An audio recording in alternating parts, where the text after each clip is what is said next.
ümumiyyətlə bəzi insanların düşüncələrini başa düşə bilmirəm də ki, bu səbəb-nəticə əlaqələrini necə qururlar, necə məntiqlə qururlar bunu. Məsələn, nömrə istəyirlər, verməyəndə demək ki, yalandır, rahatlıqla belə deyə bilirlər. Çox maraqlıdır bu insanların bu düşüncəsi ki, mən bu haqda bir dəfə də paylaşmışdım. Az qala yazan 90% insan məndən nömrə istəyir və mən bir pişiyə görə 1 manat göndərəcək deyə bütün Azərbaycana nömrəmi verməli deyiləm. Bu mənim yəni şəxsi həyatımla falan üst-üstə düşmür. Demişdim, bunu qeyd eləmişdim ki, məsələn, valideynlərim falan da narazıdır. Ümumiyyətlə bu səhifəni işlətməyimdən belə həya qaldı ki, durum hamıya gəldi nömrəmi verim. Necə belə düşüncəsiz ola bilir bəzi insanlar, başa düşə bilmirəm. Və zaten hər şey burada açıqdır. Dördaydı mən bu pişik üçün həm maddi, həm fiziki, hər cürdə əziyyəti tək başıma çəkirəm. Düzdür, dəstək də gəlir, gələn dəstəyi də paylaşıram.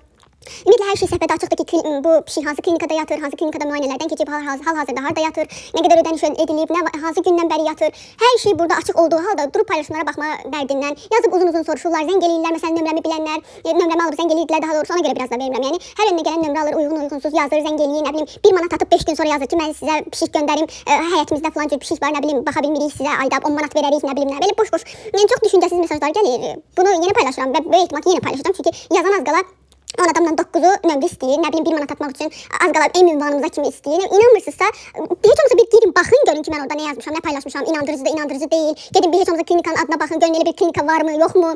Əgər elə bir klinika varsa zəng eləyin, soruşun, pişik sizdə yatırmı, neçə gündür yatır, xəstəliyi nədir, nə bilim nə. Sonra belə rahatlıqla insanların əsəblərini pozun.